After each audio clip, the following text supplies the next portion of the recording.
Monsieur le maire, mes chers collègues, la maire de Paris a souvent déclaré que Paris devait être une capitale européenne et mondiale de l'économie numérique. Cette formule magique est pourtant quelquefois très éloignée de la réalité du terrain. J'ai appris avec stupeur que dans un certain nombre de résidences seniors et clubs seniors du Centre d'action sociale de la ville de Paris, les espaces partagés n'avaient pas de connexion Internet performante. Un détail cocasse.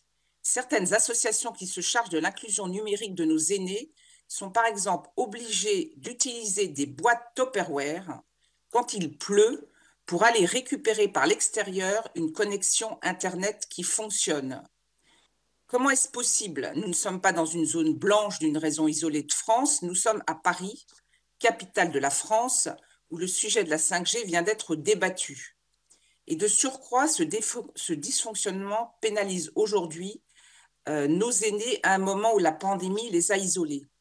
Il y a donc ici encore une différence entre votre discours, Madame la maire, votre communication et la réalité du terrain qu'un élu présent sur ce terrain constate. Et ce dysfonctionnement ne date pas d'hier. Heureusement pour nos aînés, je comprends qu'un appel d'offres a été lancé et qu'une installation du Wi-Fi serait prévue fin 2022. Aussi, l'exécutif a-t-il souhaité amender en réalité à la marge ce vœu pour le préciser. Sur un sujet comme celui-ci, inutile en effet d'être polémique, ne faisons pas de politique politicienne. Il faut simplement être concret et surtout efficace par respect pour nos aînés.